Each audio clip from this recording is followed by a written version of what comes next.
ఇగో ఇయాల చూడుండ్రి ఇక వాన పడుతుంది బయటికెళ్ళి ఏం తెచ్చుకొని తినేటట్టు లేదు. ఇక గట్లా అని నేనేం చేసిన కూర్చొని ఇంట్లోనైతే ఇట్లా గులాబ్ జాములు అయితే చేసినుల్లా చూడుండ్రి ఎంత మంచిగా వచ్చినాయి, ఒక్కటి కూడా ఇరగకుండా.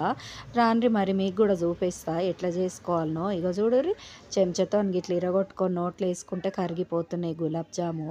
మన గులాబ్ జామ్ పిండి లేకున్నా మనం బ్రెడ్ తోటైతే మంచి గులాబ్ జాములు చేసుకోవచ్చు. కొనలన్నీ కోసిన బ్రెడ్డుని ఇట్లా చూరలే లెక్క చేసుకొని జరని పాలు, బేకింగ్ సోడా, బేకింగ్ పౌడర్ వేసుకొని మంచిగా ముద్ద లెక్క కలుపుకొని అందులో మళ్ళా జరంత నెయ్యి, ఎండు కొబ్బరి తురుముకొని వేసుకోవాలి. గిట్లా కొబ్బరి గులాబ్ జామున్లు అయితే మస్తు అంటే మస్తు టేస్ట్గా ఉంటాయి. ఎప్పుడు మీరు వినకుండొచ్చు, నేను ఇవాళ అయితే చేసిన. మనం తింటుంటే ఆ కొబ్బరి ముక్కలు అక్కడక్కడ వస్తుంటే మస్తు అనిపిస్తుంది అనమాట.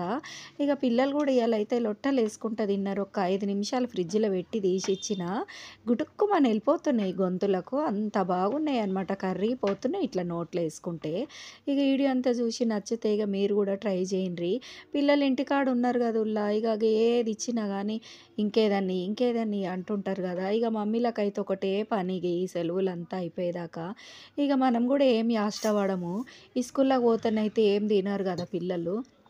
ఇట్లా ఇంటికాడ ఉన్నప్పుడన్నా మంచిగా చేసి పెడదామని మంచిగా మనమైతే చేస్తూ ఉంటాం పిల్లలకి. చూడుండ్రి ఒక గ్లాస్ చక్కెరకి ఒక గ్లాస్ నీళ్లు పోసి అందులో జరంతా ఇలాచీల పొడి, కొంచెం ఎల్లో ఫుడ్ కలర్ అయితే వేసుకున్నా నేను.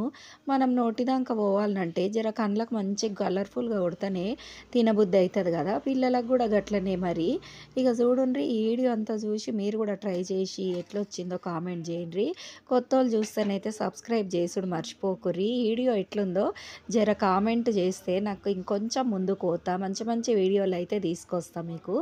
ఓకేనా, ఉంటా మరి, బాయ్ బాయ్.